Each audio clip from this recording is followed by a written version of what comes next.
Nadia El Fani, bonsoir. Bonsoir. Nous sommes actuellement aux Journées cinématographiques de Carthage 2020, une édition spéciale pandémie Covid-19. Comment s'est déroulée cette édition? C'était très étrange parce qu'il y avait très peu d'invités et on était sous couvre-feu le soir, un peu coincé à l'hôtel, donc il y avait un petit côté familial. Mais ce qui était très touchant, c'est de voir l'effort qu'ils ont fait de passer des films depuis les éditions du début des journées cinématographiques de Carthage et du FESPACO, etc. Et de voir autant de jeunes accros quand même, malgré la jauge dans les salles qui faisait qu'on pouvait avoir que 30% des spectateurs. Mais tout le monde était là et il y a eu des débats intéressants. Donc ça m'a beaucoup touché et ça m'a touché aussi de voir que la Tunisie a tenu absolument à ce que le festival se tienne. C'est pour ça que moi je suis venue avec plaisir. C'était notre défi avec cette maudite Covid. Donc on est tenu bon parce qu'on a passé depuis le mois de mars, même fin février, où il y a eu le confinement et le mois de mars, le confinement général. Donc tout ce qui est activité culturelle, présentation de théâtrale, projection de films, tout, même les galeries d'art, donc tout a été arrêté. Et là c'est vraiment une bouffée d'air pour tout le monde. Donc on a tenu bon, même s'il n'y a pas eu de compétition officielle pour la première fois, vu que les gens ne pouvaient pas venir, vu qu'il n'y avait pas de vol, vu avec les tests PCR et tout. Donc on a obtenu une rétrospective des films et on a tenu que les gens viennent avec un protocole sanitaire et les gens sont venus et nous sommes vraiment ravis. S'ajoute à cela, nous avons présenté et organisé une iconographie deux expositions dans le hall de la Cité et dans l'autre salle de la Cinémathèque de CNCI.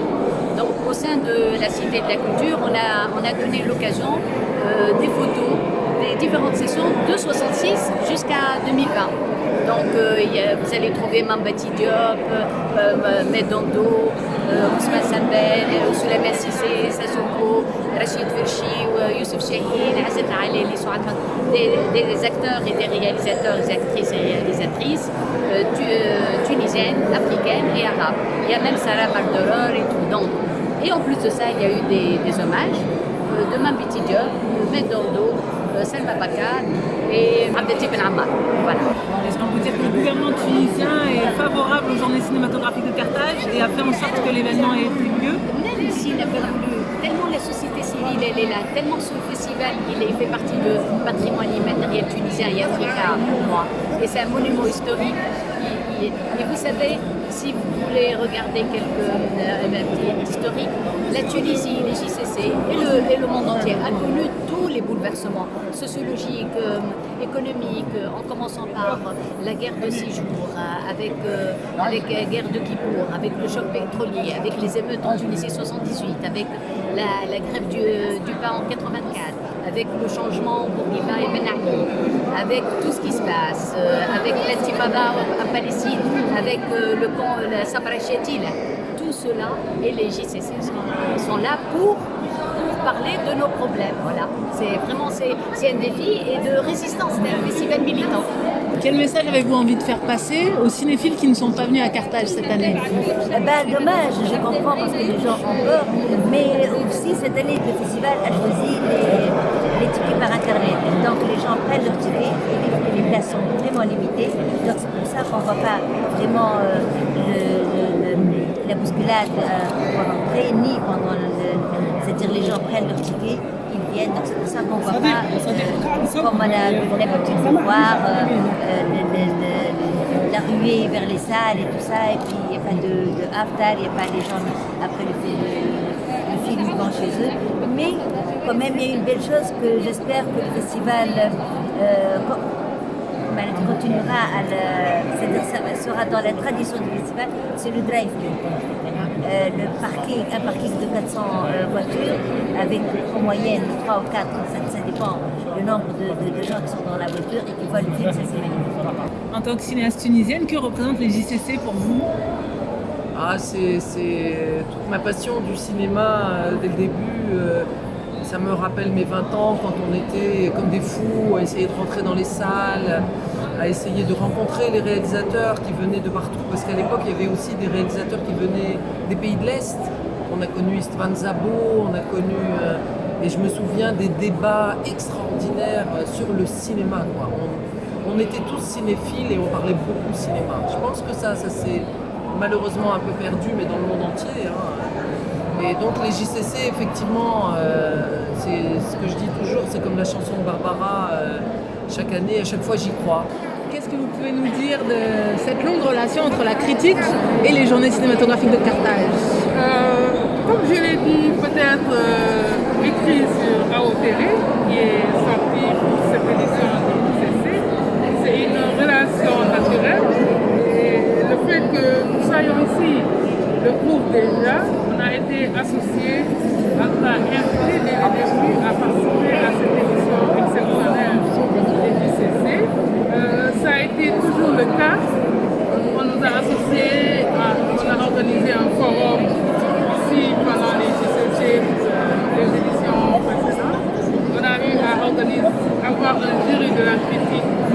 Depuis 2013, on a un jury de la critique ici au JCC. La FAC est née ici en 2004 au JCC.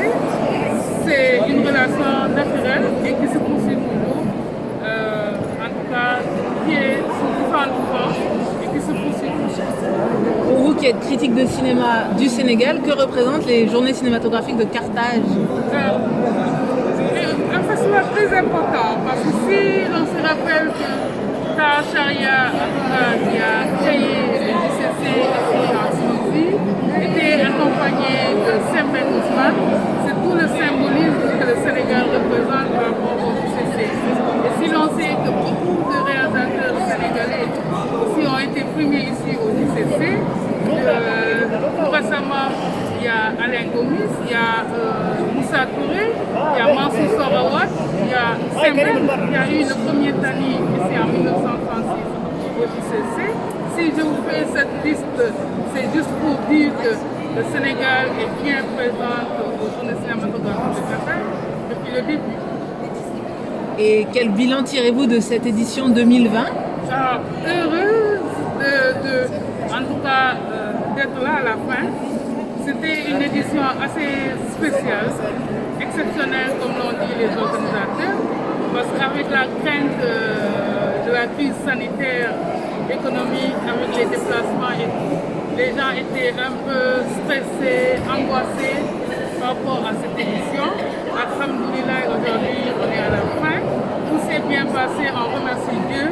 Et le fait que les JCC aient lieu par rapport à tous ces festivals qu'on a eu à annuler durant toute l'année, c'est comme l'ont dit les organisateurs, un marque en tout cas de résistance face à cette crise que nous vivons. Et qu'est-ce que cette pandémie mondiale a influencé dans votre cinéma, dans votre travail? Qu'est-ce qui s'est passé cette année pour vous? Beaucoup, parce que moi je devais revenir, puisque j'ai de nouveau le droit de revenir en Tunisie suite à la classification des plaintes qui avaient été prises contre moi par les islamistes. J'avais un projet de documentaire avec des jeunes artistes, rappeurs, qui font une musique très intéressante de rap et de mezoued flamand. Et donc de faire un peu un bilan artistique de ces 10 années révolutionnaires. Et avec la pandémie, en mars, j'ai pas pu venir et j'étais coincée à Paris. Et donc, du coup, j'ai fait un film qui se passe pendant le confinement à Paris, pendant mon empêchement de venir ici. Et du coup, j'ai raconté une histoire d'amour, une vieille histoire d'amour sur des images du quotidien de mon enfermement à Paris. Voilà. Donc, pour moi, ça a été très... ça m'a beaucoup inspiré en fait. Alors qu'est-ce qu'on peut vous souhaiter pour l'édition 2021? J'espère. Et j'espère aussi collaborer avec FESPACO, parce que le FESPACO a été créé en Tunisie, avec Ousmane Sembène, avec Taher, avec tout le monde. Donc c'est vraiment une alternative. C'était les biennales, mais depuis 2015, les JCC sont devenus annuels. Mais peu importe, j'aimerais bien que nous collaborons de plus en plus sérieusement et que nous relevons et donner la chance à toute la jeunesse de créer. Merci à vous.